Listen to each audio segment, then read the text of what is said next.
Good evening, good evening, good evening. Welcome to the Living in Utah live question and answer Thursday evening. 8 o'clock came upon me very fast. I was sitting here trying to upload some videos, and the time was ticking away. And I spend most of my day now, or a good part of it, doing video tours. And then I bring them home and I have to download them and send YouTube links and get them out to people. So I was trying to do that before 8 o'clock so I don't have to do it at, say, 9 o'clock. And I couldn't get things to upload fast enough. So frustrating. So it is 8 o'clock, time to focus. In Utah this week, it has been as far as the weather goes, mixed bag. We've had some rainy days, and we've had some days where the sun has poked its head out and been kind of nice. A little bit of mix. It's par for course this time of year. Ski resorts are getting a little bit of snow, rain in the valleys. So ski resorts are happy. Keep the ski resorts open. I actually just saw a deal that Snowbird came across the computer that if you purchased a season pass for next year right now, they'll let you use that season pass for the remainder of this year. Pretty good deal. So if you missed out, you could look into that. What is happening around the state of Utah? So if you have any kind of questions, by all means, shoot them in the box. Do my very best. Whether it's questions on the state of Utah, or if you're joining us from another country and you've got questions about the United States, I'm glad to answer anything you got. So we'll give it a shot. If I don't have an answer, I'll let you know I don't have an answer. Can't be fairer than that. So in the news in Utah here, Washington County, which is county located in the southern part of the state, probably the most familiar city for people is St. George, Utah, is seeing or noticed a 75% spike in tourism revenue. And I mentioned this throughout the pandemic. Utah was a state that was open, and some of the states that were closed, people wanted to go on vacation, and some went to our national parks. So between 2020 and 2021, they noticed a 75% increase in what they call the transient room tax. So that's basically the tax that they put on hotels. They anticipated collecting $8 to $9 million during that time period, and they brought in $15 million. So about a 75% increase.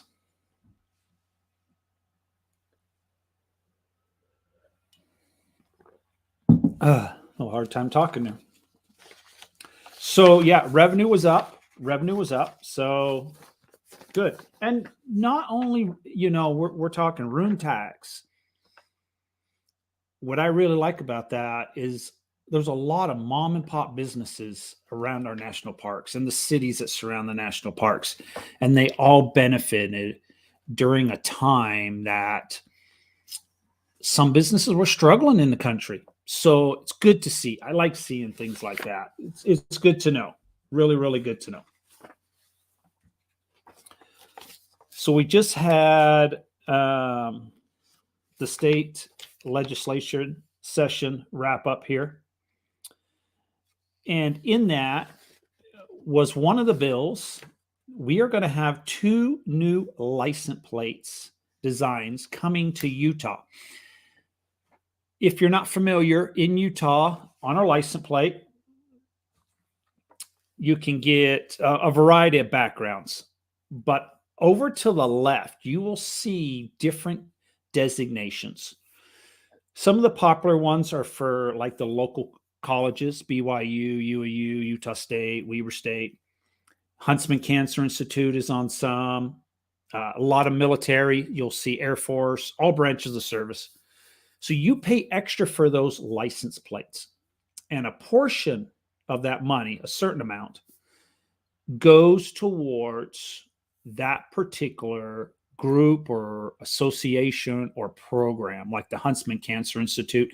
So when you renew your registration, a part of that would go to that particular organization. So you can do police, fire. There's a whole stack of special plates. 2 more are being added to the list. And the first one is called Live On. It's for the suicide prevention campaign, and they're calling it the Live On plate, which, it's a little dear to my heart. A few years ago, I had a cousin that committed suicide. So I'm a little bit familiar with the struggles. So that is one of the license plates, the new plates that you could get if you would like some money being donated every year to suicide prevention. The other one is called the Utah Dark Sky Specialty Plate. It is for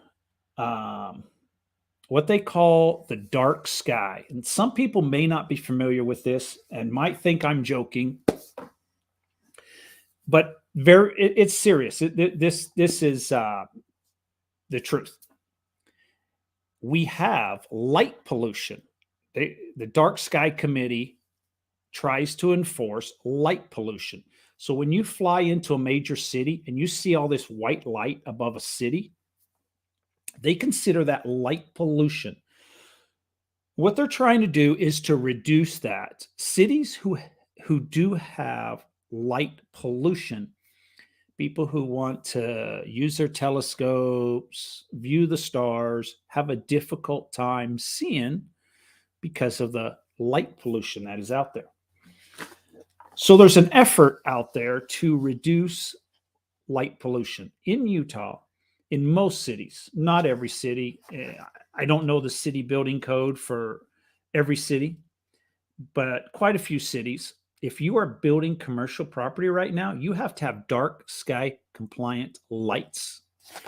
So in a nutshell, it's a light that will shine directly down. So if you were to take, so you would, if it was a light that's on a building, it would not shine outwards or upwards. It would shine directly down. A lot of commercial development has to have this now. I haven't seen it yet work its way down towards the residential development, but I think it's coming down the pipeline. So that's what dark sky compliant means. So there's going to be a license plate out there that goes towards the Dark Sky Committee group. I'm assuming to help make people aware of light pollution. So that's the 2 new license plates that are coming to the state of Utah. We also have in the state of Utah, we'll go back to Washington County down there in the St. George area. They are having a big problem with catalytic converter thefts. The local police down there has seen a large uptick in the theft of catalytic converters. And inside the catalytic converter is some metals that are worth money. So they take them to scrap yards and get paid because of the materials that are inside the catalytic converter. They've seen a high number of thefts, and they also reported in one case 30 catalytic converters were stolen from several recreational vehicles. My guess would be it was probably like at a dealership lot where they knocked 30 of them out at one time. But it's a big problem. It's a big problem throughout the whole United States.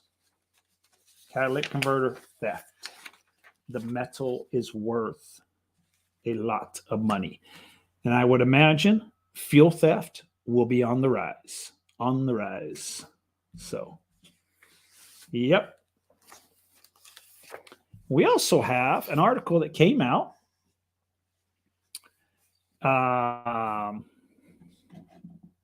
Ken, let me take your question. I'm all for different fundraising plates, But how much of the extra money paid goes to the real cause? A lot of charities eat up most of the money in administration fees. Yeah, I don't have an answer on that, Ken. I can guess. I can take a wild guess. I believe the license plates to renew them per year is approximately an additional $20 fee, somewhere in that area. Out of the $20, I'm not aware of exactly how much money goes to the organizations. So it's become very, very popular in Utah.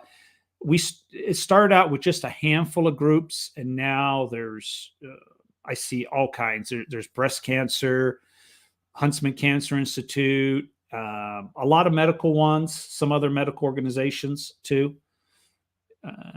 There's quite a few. All the branches of service, police, fire, also universities.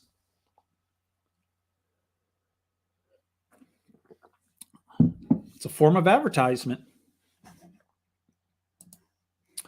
So quite a few.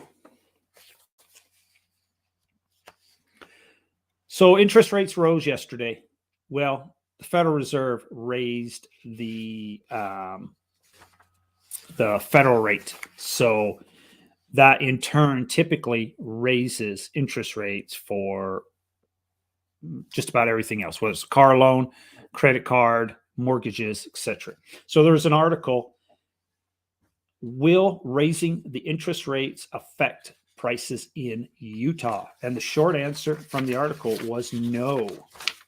They say in Utah, we have a supply and demand problem. We have a supply and demand problem, and they do not feel in today's market that we will see prices drop with this interest rate rise at the current moment. Now, things may change if the interest rates continue increasing from the Federal Reserve. But at the current moment, they do not anticipate that. And the article said that typically in Utah, we like to see about 7,000 to 9,000 homes on the market. We currently have inventory less than 2,000. And we've been below 2,000 or around the 2,000 mark now for a couple of years. It has been.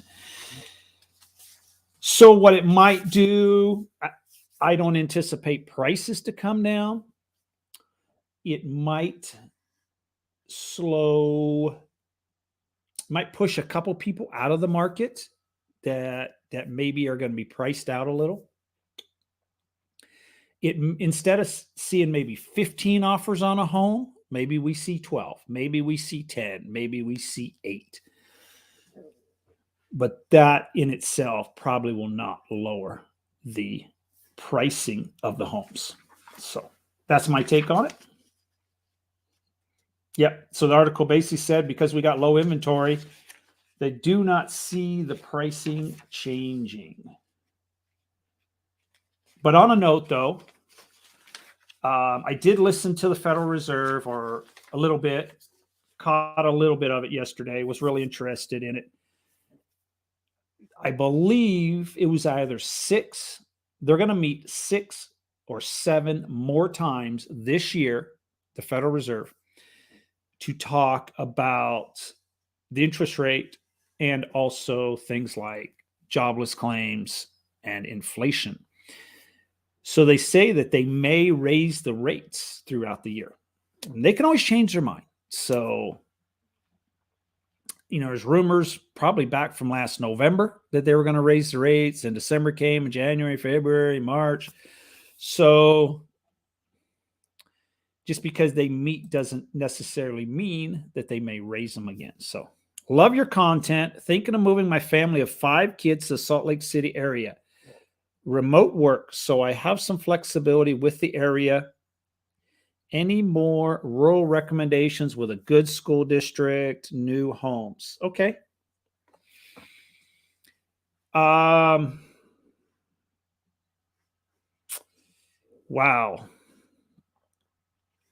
I've done a couple videos on school districts. So probably there's some great schools. Let me start out with saying there's some great schools in just about every county. So I don't want to say that there is a quote like bad county, because there are schools that do rate very well in just about every county. But in general, when you look at the statistics, the reports that are given, there are 2 counties overall that usually pop out towards the top, and that would be Davis County and Summit County. So Summit County would be the Park City area. Davis County would be north of Salt Lake City up to probably the military base, somewhere up there, a little bit past the military base. That would be Davis County. So that would be what is reported as good school districts. With the, I guess my question would be, when you work remote, you have a lot of opportunities. And the further, in general, the further that you get away from, let's say, the Salt Lake City metro area, whether it's north or south, you usually see better pricing on rentals and also home prices. So if you go into some of our rural communities that are to the, say, a couple hours, 2-3 hours outside of Salt Lake to the south, or to the eastern or western part of the state, those rural communities pricing will drop even further. A lot of that has to do with jobs. Most of the jobs are around the Salt Lake City area, north and south of those areas is where it's all kind of compacted in. So many people who work for companies there obviously can't live 3 hours away and go to work every day. So some of those areas, an area that I would consider if I was working remotely and wanted an area that I love, that I personally would love to live in, if I had the opportunity, would be Cache County, so Logan, Utah. It's a beautiful county. There are smaller towns around the Logan area, Hiram and Nibley and North Logan, a lot of areas. But you have all your amenities right in Logan. You're just a short drive. If grocery stores, hospitals, just about everything you would need. So it's a great community.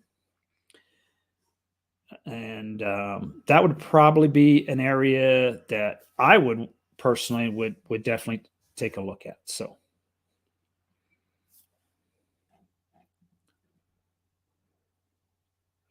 and if you've got some ideas or something, give me a call sometime, shoot me a text, email, something.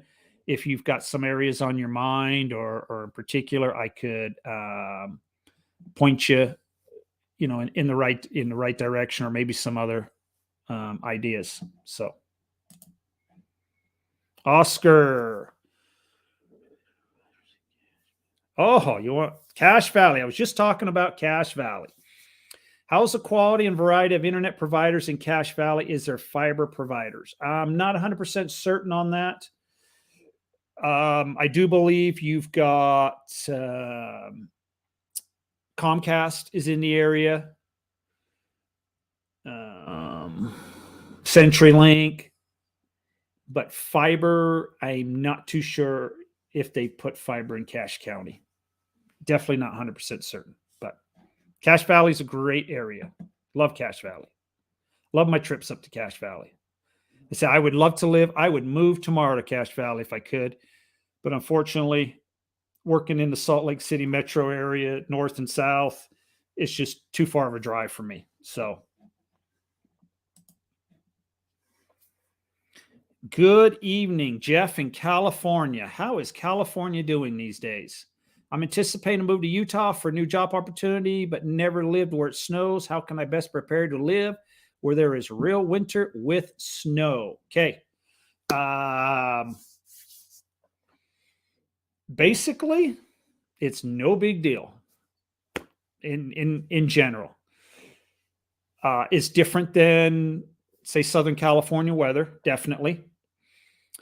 But our winters lately, over the last 4, 5, 6, are actually really mild. If you work if you work from home or have the ability to work from home, some companies on snow days will allow people to work from home, come in later, or come in the next day.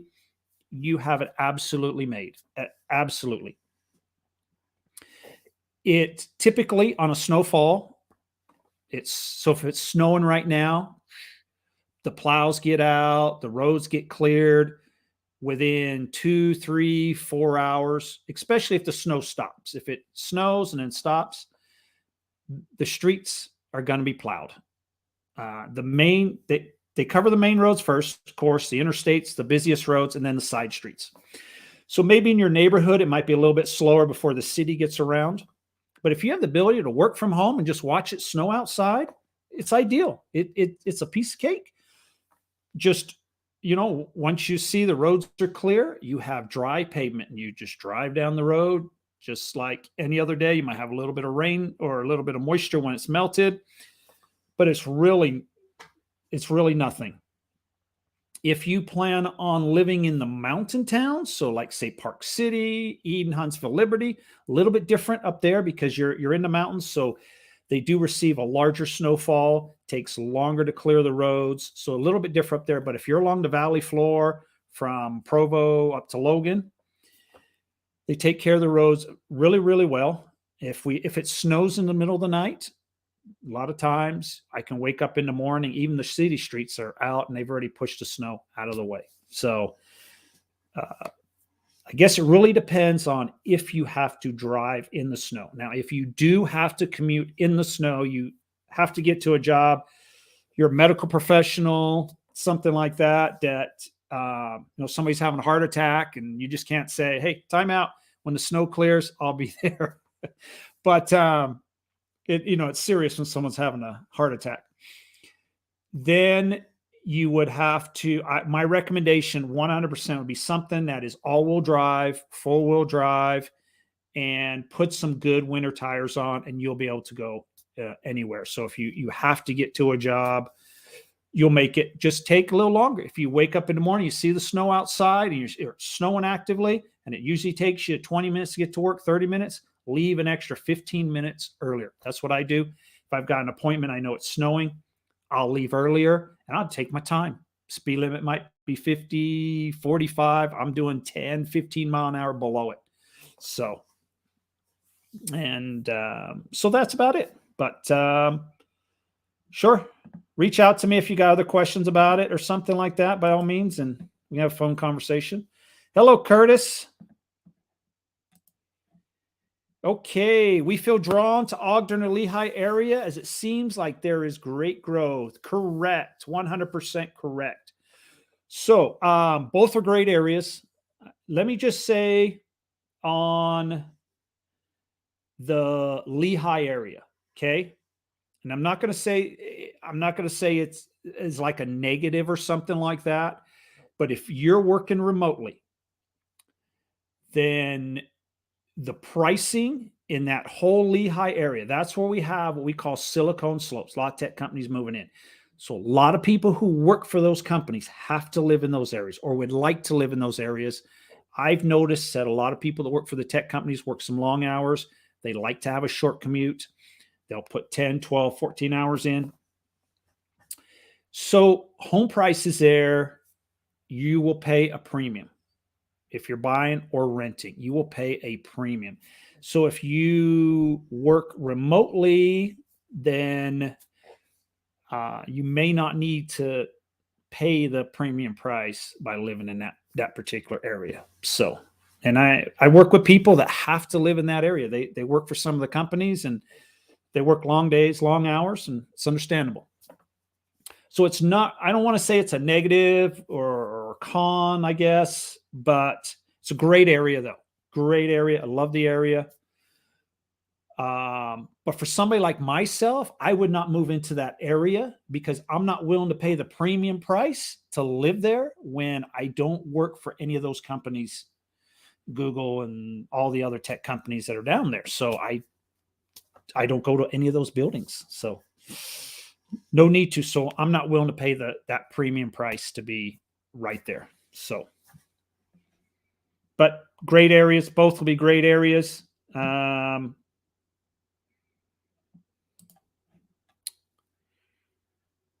to understand whether new construction is still a viable approach. Yeah, and new construction going on all the time. Yep, yep. And that's something else you'll notice too when you're comparing the two areas. When I'm in the Lehigh area, a new construction home, the land size that you get, I call it townhome size.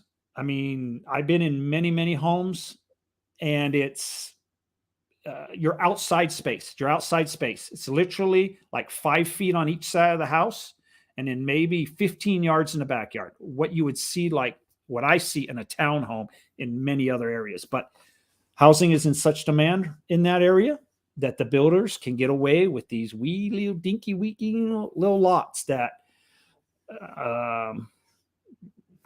it's not for me. Might be for some people, but I like a little bit bigger, maybe a quarter acre, third of an acre. We've got 30, 40 foot, a backyard, etc. Got to put a little garden in, have room for the dogs to run around, etc., etc. So makes sense. Thanks. You're welcome. Anytime. Give me a call, whatever. Yeah, with all the kids, I'm looking for more land. Don't think, it'd be tough. It's tough in that area. I mean, there's some areas out like Traverse Mountain and stuff like that. You head out. There's some homes, a little bit more land, but in general, no. All the new builds, most of them are. But then again, it depends what you're paying too. Now, if we're looking at $1 million plus home in that area, you will get a little more land. So.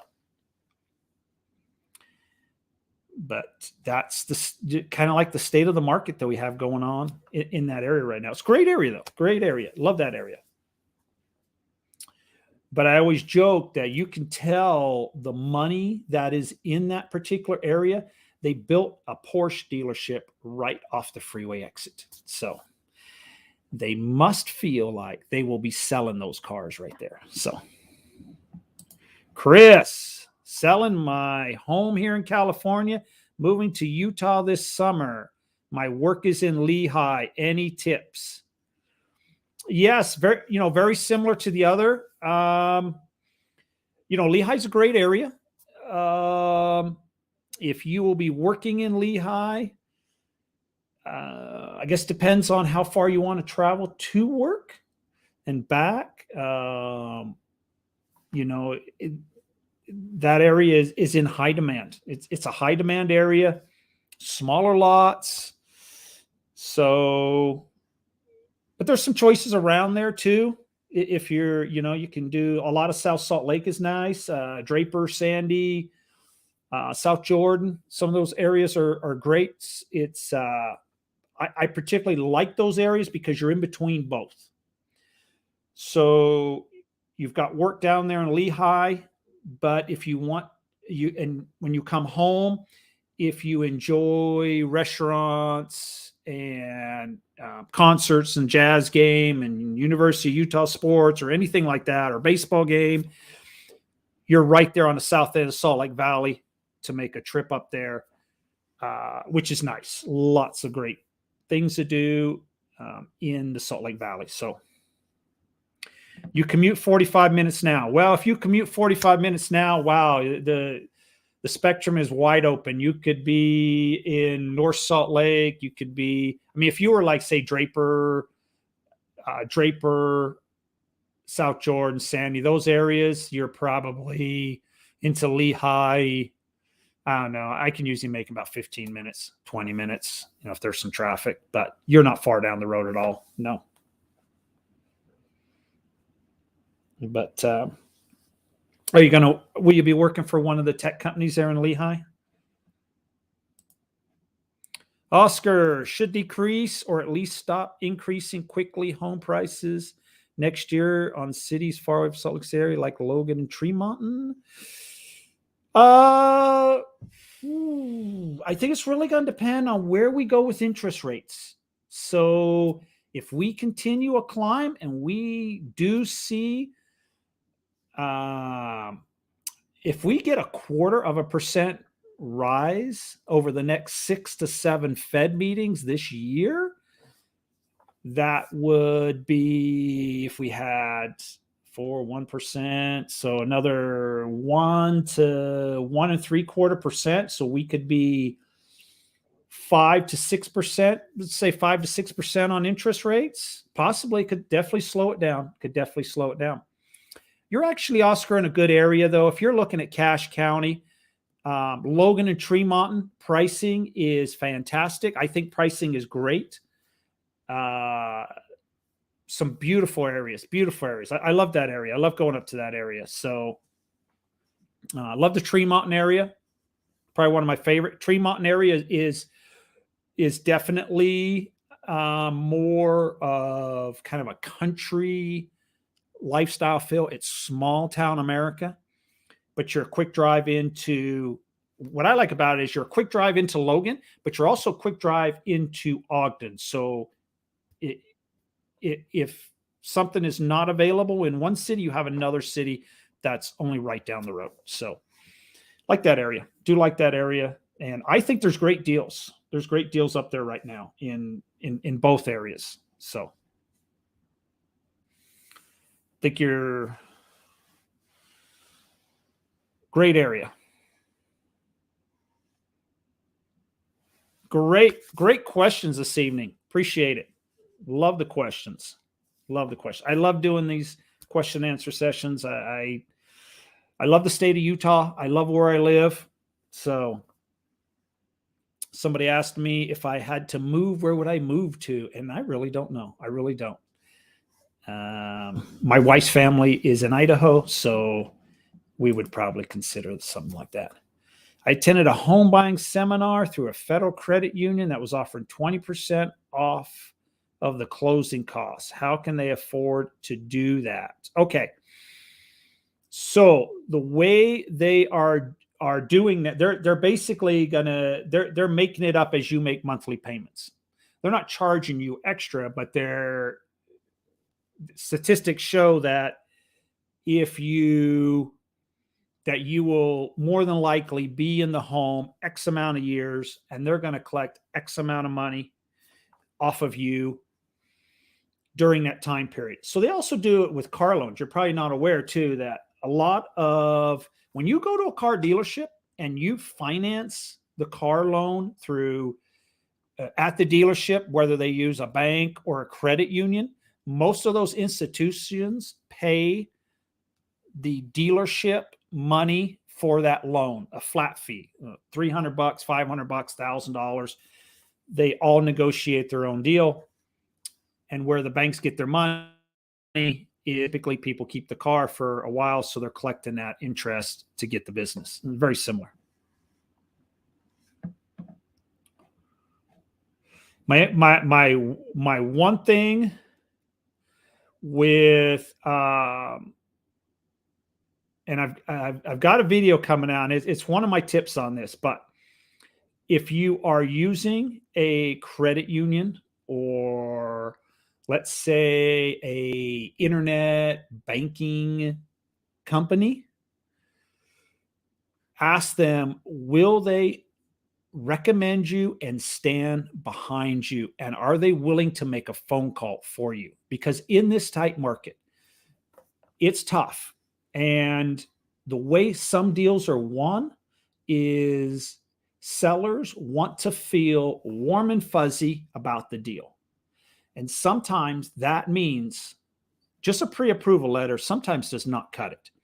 You really need that lender to get on the phone and go, look, I've run income, I've run debt to income ratios, I've checked their tax returns, I've got their tax returns, I've got their W-2 statements, they're solid at this particular appraisal price.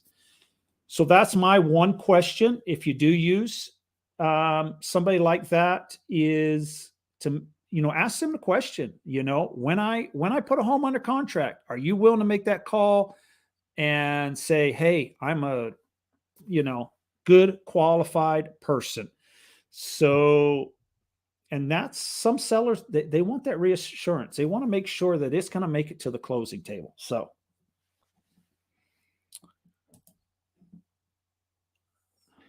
Sometimes a peacock can beat a wildcat. March Madness. How worried should prospective homebuyers be in terms of fire risk? I see that over 50% of Salt Lake City homes are in high risk areas. How does that impact home insurance rates? Wow. Are we talking fires as in fires like we've seen in California, these wildfires that have taken over people's homes? I can tell you, if that's the case along the Wasatch Front, we see very little, very, very little. Every once in a while, we'll see maybe some fires up the canyons or up on the east bench of the mountain. I've seen a couple, but I have not seen it where it has run through a neighborhood like California and taken out hundreds and hundreds of homes. It has. We had one up, I think it was Parley's Canyon last year, and they were worried it was going to get to some homes, and they evacuated people, but it did not reach the homes. So no, and I've seen some up on the mountainside, and it may have singed a couple homes, 3, 4, but nothing at where it's taken out complete neighborhoods. Never seen that. Never. And I personally don't feel we're in a danger like that. Ken, I have a tip for people moving from California. Leave your California values there. Don't come to Utah and try to make it like California. We don't like their ways. Yeah, you're right. You're right, Ken. And I can speak for anyone that I have helped from California over the years. One of the reasons that people have left California was due to what is going on in California. They do not agree with what has happened, whether it's population growth, politics, et cetera, et cetera. And I'm not aware of any of those people that I've ever helped would want to change and make it like California. So wildfires like in Colorado. Yeah, we haven't seen that. I don't think it's a danger, not that I'm aware of. Not at all. So nope. And if anywhere we may, I mean, if there was, say, like a possibility, might be some of the mountain towns, your park cities and stuff, because they're surrounded by a lot of wooded area. But on the flip side of that, with the moisture that they get, I would imagine the trees are probably not quite as dry. But no, we haven't seen anything like that. So now last summer we did have some really bad air quality for a week or two. The California wildfires, the weather front came from west to east, and that smoke came straight over our state. And we couldn't see the mountains, and it was difficult outside. I heard that smoke made it all the way over to Washington, D.C. Colorado had very similar. They were getting the smoke too from California, covering their city. Yeah, some nasty days. So hopefully this year we do not see California wildfires. One more thing that I just heard about today. If you're an aviation fan, and this event is free to park, free to get in. Well, it has been in previous years. At the military base, Hill Air Force Base, they are having an air show this year. I believe the dates are June the 25th and 26th. It is the Thunderbirds will perform. They are on the schedule, and a variety of other aircraft. It's usually a great show. In all the previous years, it has been free to attend and free to park. And they've actually also, if you are looking at going in previous years, it's been a few years with the pandemic since we've had an air show. But the UTA bus department in previous years has run buses from some of the train stations that they have straight onto the base. So they would pick you up. You could park in their parking lots and they would take you on the bus right on the base, which was a great way to go. Getting in and out of the base with the traffic many years has been a little difficult. So the bus is a option. Air show at Hill Air Force Base this year. I guess provided that we do not get another COVID outbreak or something like that, and we have to not have the air show. But yes, they are planning on an air show this year. Thunderbirds will be here along with my I haven't looked at the whole schedule, but my guess would be, so here at Hill Air Force Base, we have the F-35 demo team, or I'm not too sure what the exact name is, but they are the couple airplanes and a crew of guys. They go around to different air shows and they put on a demo of the F-35. They did it here with the F-16, the Viper display. Great show. So I assume that they are going to do an F-35 show demo. So that is always really good. What that plane can do is amazing. We have some family in North Las Vegas. How is that drive? Huge plus for us that we would be a drive away from family. Thanks for all. Yes. I just got back from Vegas. I went to the NASCAR race last weekend. So Vegas is a 5.5 hour to 6 hour drive. So very doable. It really depends on, if you're going during the winter months and we get snow on the roads, it will be a slower commute. The roads in like the Nephi, Beaver, Cedar City area when they get storms coming across there, it can be very, very slow going in ice-packed roads, snow-packed roads. But yeah, about 6 hours. It's 450 miles to Las Vegas from Salt Lake City, approximately, somewhere around there, 425 to 450. There are large stretch. Once you get outside of, say, Provo, Orem, Spanish Fork area, it goes to 80 mile an hour. A lot of 80 mile an hour stretches. When you get to Cedar City, it does reduce the speed, and then you get out of Cedar City and it picks up again. So there are stretches that road where legally you can go 80 mile an hour.